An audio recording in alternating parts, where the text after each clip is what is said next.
What if the way you've approached intimacy your entire life is silently stealing your connection, your confidence, and even your health as you age? Picture this. A man named Thomas, 68, sitting alone in his dimly lit living room, staring at the television but not really watching. He's healthy, active, a retired teacher with a quick laugh and a sharp mind. But tonight, his thoughts are elsewhere. He's thinking about the woman he's been seeing, Sarah, and the moment last week when he tried to be intimate with her for the first time in years. His body didn't respond the way he expected. He froze, mumbled an excuse, and left her apartment feeling like a stranger in his own skin. Thomas isn't alone. Thousands of men over 60 face this quiet crisis, believing their best years are behind them, unaware that the real problem isn't age, it's what they were never taught.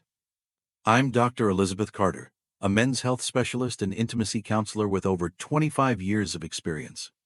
I've sat across from men like Thomas' fathers, husbands, leaders who thought their intimacy was gone forever, only to discover that with the right knowledge, they could rebuild connection, rediscover pleasure, and protect their health in ways they never imagined. Aging doesn't mean the end of intimacy, but it does mean playing by new rules. Today, I'm going to share 5 profound truths that older men wish they'd known sooner, truths that could have saved their relationships, their confidence, and in some cases, their lives. These aren't just tips, they're lifelines for men who want to live fully, love deeply, and age with strength. If this resonates with you, stay with me. If you're ready to take the first step, type 1 in the comments below to let me know you're here. If this isn't for you, type 0. Let's dive into the first truth, because it's the one that breaks more hearts than any other. Imagine you're 30 again. Intimacy was effortless, spontaneous, like a spark that ignited without warning. You didn't need to plan or prepare.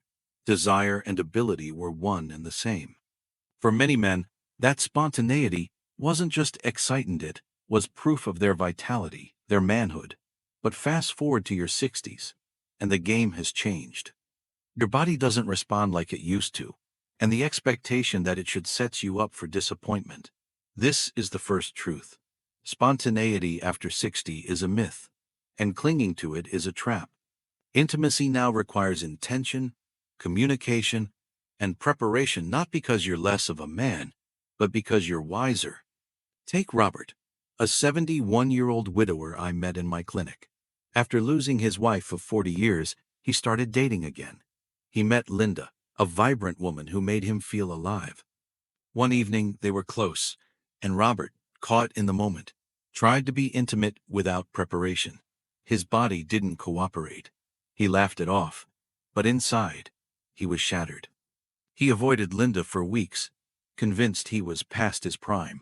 When he finally came to me, he said, "I thought it would just happen, like it always did." Robert's story is common. Men walk into my office, heads bowed, carrying the weight of a single failed moment. They're not broken, they're just playing by outdated rules. The truth is, intimacy after 60 thrives on planning. It's about setting the stage physically, emotionally, and mentally. This means checking your medications, managing stress, and talking openly with your partner. It's about creating a space where connection can flourish without pressure. Planning doesn't kill the magic. It preserves it. It tells your partner, "This matters to me." It tells your body, "I'm ready." And it tells your heart, "I'm still here." Ignoring this shift has consequences. I've seen men push their bodies too hard, chasing that spontaneous spark, only to end up in the ER with chest pain or worse. One patient, George, 66, mixed an enhancement pill with his heart medication without consulting me. He collapsed during intimacy, leaving his partner terrified and his confidence in tatters. The stakes are high, but the solution is simple. Embrace intention. It's not weakness, it's wisdom. This brings us to a deeper layer, one that men often overlook until it's too late. Intimacy isn't just about your body, it's a mirror reflecting your overall health. Let's talk about Michael, a 65-year-old contractor, fit and full of energy. He came to me because he was struggling to maintain an erection. He brushed it off as just getting old, but I saw a red flag. I ordered tests, and we found a 70% blockage in his coronary artery. Michael was stunned. I thought it was just a bedroom problem, he said. This is the second truth. Your erection is a window into your heart health. It's not just about sex, it's about survival. Erections depend on blood flow, and the arteries in the penis are smaller than those in the heart. When they start to clog, it's an early warning that your heart and brain may be at risk. Erectile dysfunction isn't just an inconvenience, it's a cardiovascular signal. Ignoring it is like ignoring smoke before a fire. I've seen men dismiss these changes, popping over-the-counter pills or blaming stress, only to face heart attacks or strokes months later. One patient, Henry, 69, ignored his symptoms for a year. He collapsed during a morning walk, leaving his wife to pick up the pieces. The emotional toll is just as brutal. When a man feels his body failing, it erodes his confidence, his sense of self. He withdraws, avoids touch, and builds walls between himself and his partner. The loneliness that follows is as dangerous as any heart condition. But here's the good news. Listening to your body can change everything. A simple doctor's visit, blood pressure checks, cholesterol tests, lifestyle adjustments can catch problems early. I've had patients in their 70s turn back the clock, not just in the bedroom but in their energy, their mood, their life. Michael, after surgery and lifestyle changes, told me he felt like he was 50 again. He wasn't just intimate with his wife, he was present, alive, connected. Your body is talking to you. The question is, are you listening? Now, let's go deeper. Because intimacy isn't just physical, it's emotional. Picture John, 73, a retired mechanic with hands like leather and a heart that's seen too much loss.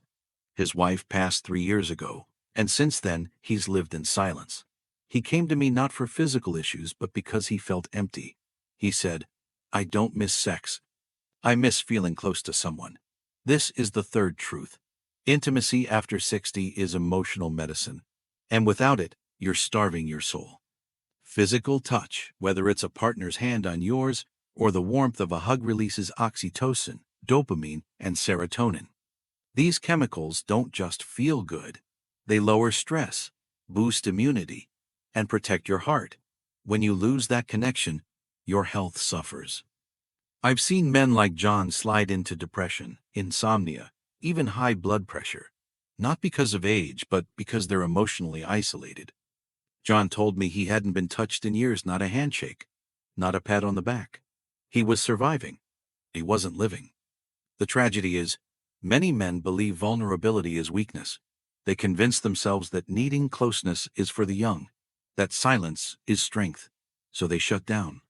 They avoid affection, even when it's offered. They build walls, not just with partners but with friends, family, themselves. But here's what that silence costs.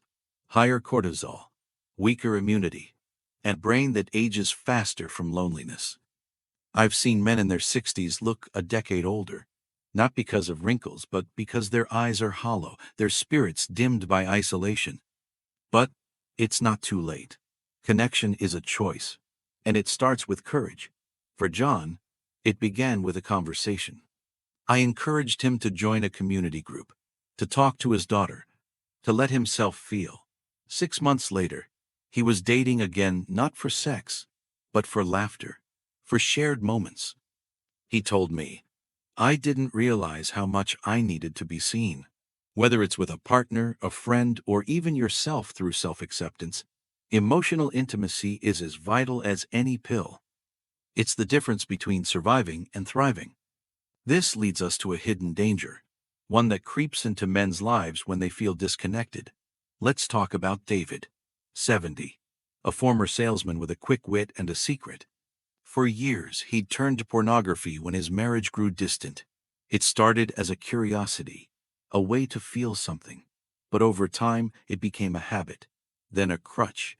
When he came to me, he hadn't been intimate with his wife in 5 years. She doesn't excite me anymore, he said, ashamed. This is the fourth truth. Pornography and unrealistic expectations are silently destroying confidence and connection. Porn offers instant gratification, perfect bodies, endless variety, no emotional effort, but it rewires your brain. Dopamine pathways shift, making real intimacy feel dull. David admitted he couldn't get aroused without a screen. His wife's touch, her warmth, her imperfections, they couldn't compete with the fantasy. Over time, he grew resentful, then distant. She stopped reaching for him, and their marriage became a quiet battlefield. The cost isn't just emotional. Porn can cause delayed arousal, erectile dysfunction, even loss of desire.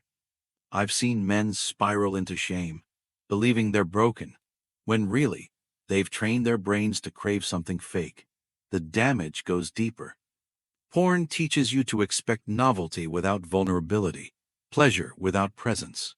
It strips away the messy, human beauty of real connection.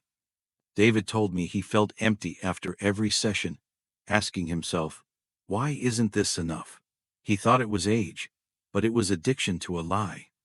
I've seen marriages crumble, not from affairs but from digital disconnection. Men grow distant from their bodies, their partners, their sense of self. There's a way back. It starts with honesty, acknowledging the habit, seeking support, and rediscovering real touch. David worked with a therapist, talked to his wife, and slowly rebuilt their bond. It wasn't easy, but he told me, feel like I'm waking up. Now, we come to the final truth, the one that can turn a moment of pride into a tragedy. Picture Frank, 74, a retired firefighter with a larger-than-life personality.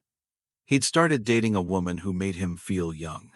One night, after a great date, he felt invincible. I've still got it, he thought, and pushed himself into intimacy without pacing, without care. He collapsed, gasping, his heart racing. Paramedics saved him, but the damage was done not just to his body, but to his spirit. This is the fifth truth.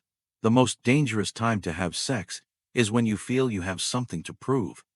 Older men often carry a fear that they're no longer desirable, no longer strong. When a moment of confidence hits a compliment, a new romance, they want to prove they're still the man they were at 30. They skip medications, ignore warning signs, and treat intimacy like a performance. But sex after 60 is a full-body event. Your heart rate climbs, your blood pressure spikes, your body works hard. Without preparation, it's a risk. I've seen men like Frank end up in hospitals, their pride replaced by regret. Worse, I've counseled widows who lost husbands to heart attacks during intimacy, deaths that could have been prevented with caution. The mistake isn't desire, it's ego. Intimacy isn't about proving you're young, it's about being present. Slowing down isn't defeat, it's respect for your body. Frank learned this the hard way. After his scare, he worked with me to pace himself, checking his heart, communicating with his partner, focusing on connection over performance. He told me, I don't need to be a hero, I just want to be here. That's the power of presence. It's not about how fast or how long. It's about showing up, heart and soul. So where does this leave you? Maybe you see yourself in Thomas, Robert, Michael, John, David, or Frank. Maybe you felt the sting of a failed moment, the weight of silence, the fear that your best years are gone. But here's the truth. They're not.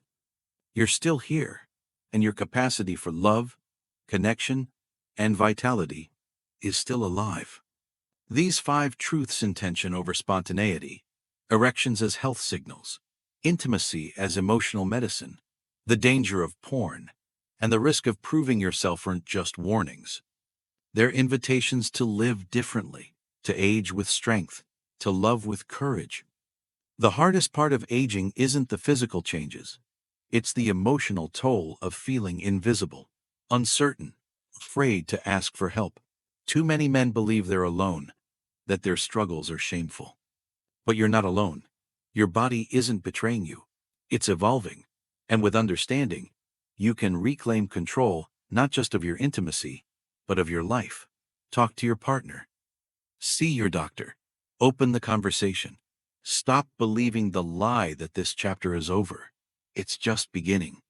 If this stirred something in you, if it made you reflect or hope, don't walk away unchanged. Type 1 in the comments to let me know you're here, ready to grow. Subscribe and hit the bell for more honest conversations like this. You deserve more than silence. You deserve a life of connection, strength, and heart. Take the first step today. The rest will follow.